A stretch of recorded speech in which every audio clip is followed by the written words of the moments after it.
2025년 5월 12일 월요일 새벽기도 말씀을 함께 나누겠습니다. 하나님의 말씀은 마가복음 6장 말씀입니다. 예수께서 거기를 떠나사 고향으로 가시니 제자들도 따르니라. 안식일이 되어 회당에서 가르치시니 많은 사람이 듣고 놀라 이르되, 이 사람이 어디서 이런 것을 얻었느냐?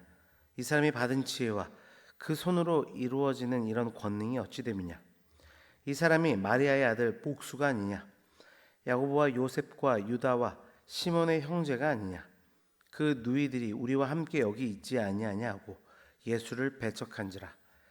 예수께서 그들에게 이르시되, 선지자가 자기 고향과 자기 친척과 자기 집 외에서는 존경을 받지 못함이 없느니라 하시며, 거기서는 아무 권능도 행하실 수 없어 다만 소수의 병자에게 안수하여 고치실 뿐이었고, 그들이 믿지 않음을 이상히 여기셨더라. 이에 모든 촌에 두루 다니시며 가르치시더라. 12 제자를 부르사 둘씩 보내시며 더러운 귀신을 제하는 권능을 주시고 명하시되, 여행을 위하여 지팡이 외에는 양식이나 배낭이나 전대의 돈이나 아무것도 가지지 말며 신만 신고 두 벌 옷도 입지 말라 하시고, 또 이르시되, 어디서든지 누구의 집에 들어가거든 그곳을 떠나기까지 거기 유하라. 어느 곳에서든지 너희를 영접하지 아니하고 너희 말을 듣지도 아니하거든 거기서 나갈 때에 발 아래 먼지를 떨어버려 그들에게 증거를 삼으라 하시니, 제자들이 나가서 회개하라 전파하고 많은 귀신을 쫓아내며 많은 병자에게 기름을 발라 고치더라. 이 예수의 이름이 드러난지라. 헤롯 왕이 듣고 이르되, 이는 세례 요한이 죽은 자 가운데서 살아났도다. 그러므로 이런 능력이 그 속에서 일어나느니라 하고, 어떤 이는 그가 엘리야라 하고, 또 어떤 이는 그가 선지자니 옛 선지자 중에 하나와 같다 하되, 헤롯은 듣고 이르되, 내가 목 뺀 요한 그가 살아났다 하더라.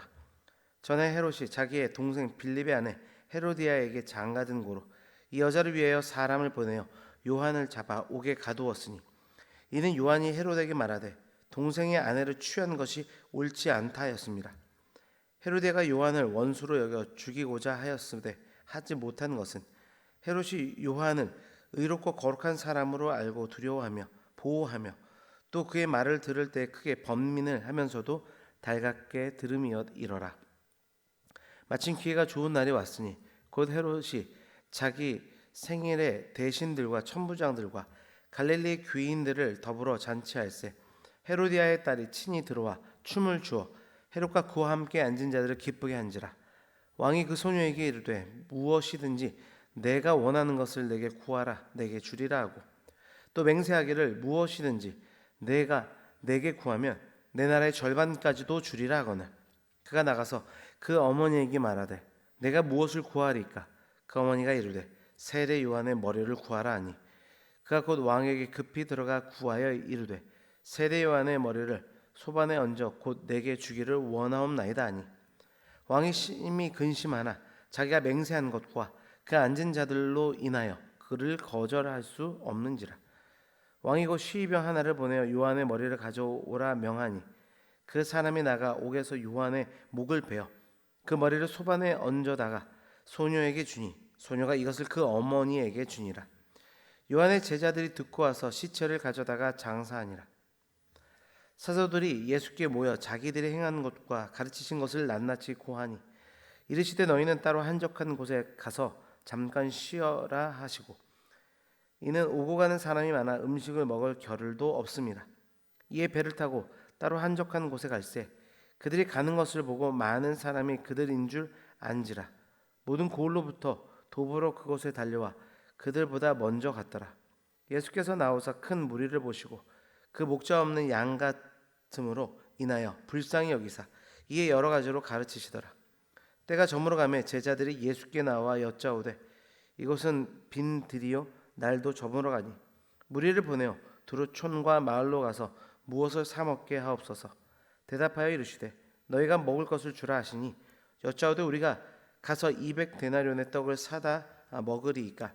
이르시되, 너에게 몇 개나 있는지 가서 보라 하시니, 알아보고 이르되 떡 5개와 물고기 2마리가 있더이다 하거늘, 제자들에게 명하사 그 모든 사람에게 때를 지어 푸른 잔디 위에 앉게 하시니, 때로 100명씩 또는 50명씩 앉은지라.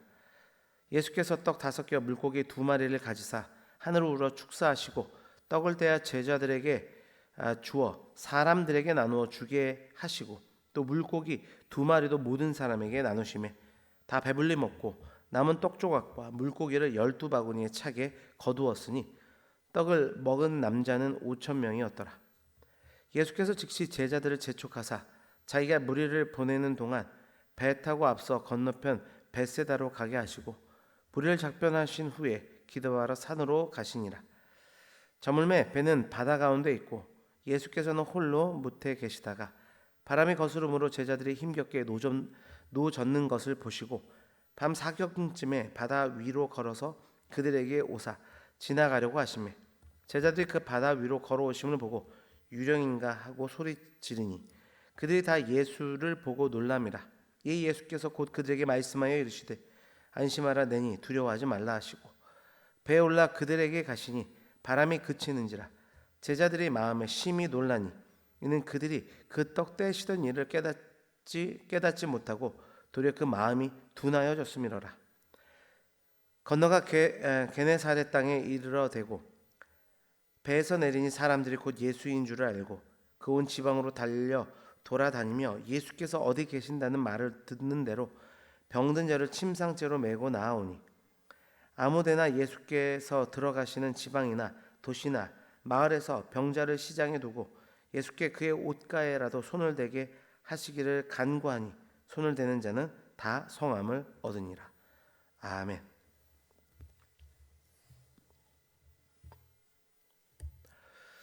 마가복음 6장은 예수님의 사역이 점점 확대되면서 그분의 권능이 나타남과 동시에 그에 따른 갈등 역시 심화됨을 보여줍니다.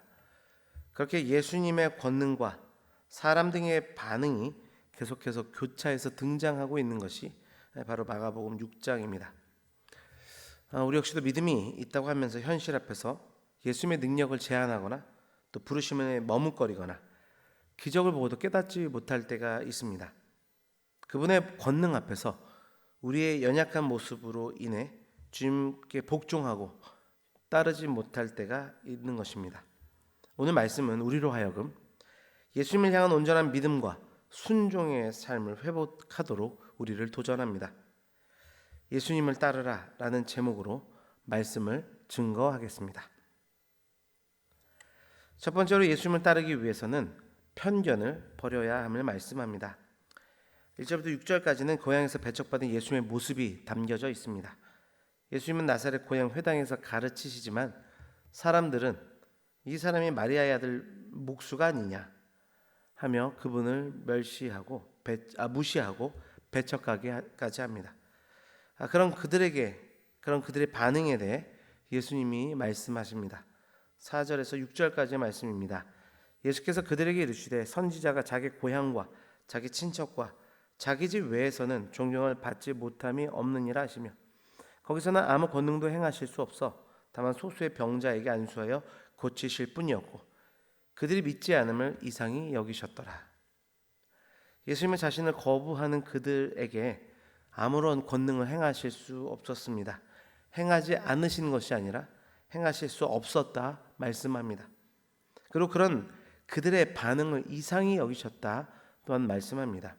결국 이 장면은 우리의 마음가짐과 믿음이 주님의 능력과 역사를 제한할 수 있다는 점을 우리에게 경고하고 교훈해 줍니다.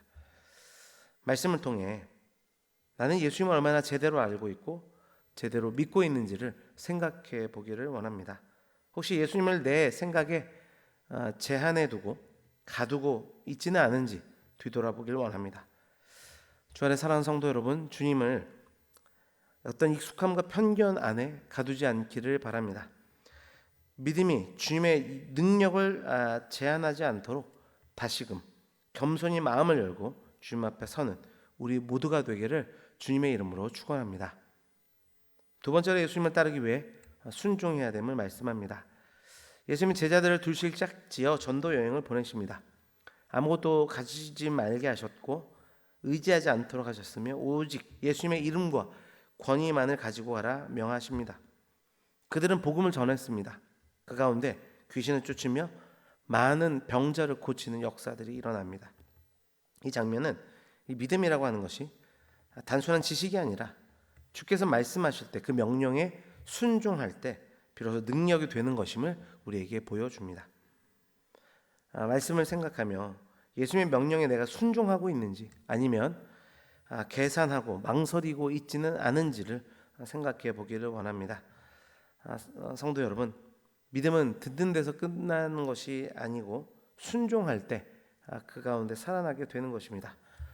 오늘도 주님이 보내시는 곳에 기꺼이 나가는 순종의 제자로서 살아갈 수 있는 우리가 되기를 원합니다. 주님의 권능이 그 길에 늘 함께 하실 것입니다. 마지막으로 예수님을 따르기 위해서는 예수님을 신뢰해야 됨을 말씀합니다. 예수님 5천 명을 오병이어로 먹이시고 밤중에는 물 위를 걸어 제자들에게 다가가시는 그 이야기가 오늘 본문에 기록되어 있습니다. 그러나 제자들은 기적을 경험하고도 여전히 두려워하고 놀랍니다. 성경은 그 이유에 대해서 이렇게 말씀합니다. 52절입니다. 이는 그들이 그 떡 떼시던 일을 깨닫지 못하고 도리어 그 마음이 둔하여졌음이로라.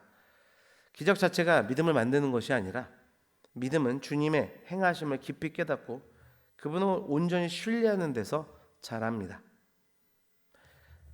주님의 그 기적을 보고도 여전히 두려워하거나 또 깨닫지 못한 채 머물러 있지 않은지 오늘 말씀을 통해 기억하기를 원합니다. 주님은 기적을 넘어 우리의 마음을 깨우기를 원하십니다. 믿음의 눈으로 그분을 바라보시길 바랍니다. 그분은 우리의 두려움을 넘어서 깊은 깨달음으로 우리를 이끌어 가실 것입니다. 말씀을 맺습니다. 마가복음 6장은 우리에게 세 가지 믿음의 도전을 줍니다. 믿음을 거스르면 주님의 역사를 제한하게 된다는 것을 말씀하고, 믿음은 부르심에 순종함으로 나타나는 것이라 교훈하며, 믿음은 기적 너머의 주님의 뜻을 깨닫는 것이라 말씀합니다. 사랑하는 성도 여러분, 오늘 우리에게 말씀하신 주님께 익숙함과 두려움으로 반응하는 것이 아니고 믿음으로, 순종함으로, 깨달음으로 반응하는 우리가 되기를 원합니다. 그럴 때 주님의 능력과 은혜는 오늘도 그 믿음을 통해 우리의 삶 가운데 역사하게 될 것입니다. 기도하겠습니다. 아버지 하나님, 오늘도 귀한 말씀을 통해 깨달음 주시니 감사합니다. 우리의 삶 가운데 종교적 어떤 익숙함과 또 편견을 가지고 하나님의 능력과 역사하심을 제한하고 있지 않은지 말씀 가운데 뒤돌아보게 됩니다. 무한하시고 능력 있으신 그 주님을 바라보며 의지하며 우리 삶 가운데 권능으로 역사하실 그 주님을 기대하고 기도할 수 있는 우리의 삶이 되도록 인도하여 주옵소서. 주님께서 말씀하실 때 그 말씀을 단순히 듣는 것에 그치는 것이 아니라 순종하는 삶의 자리로 나아가 승리의 역사들을 경험할 수 있는 우리 모두가 또한 되기를 소망합니다.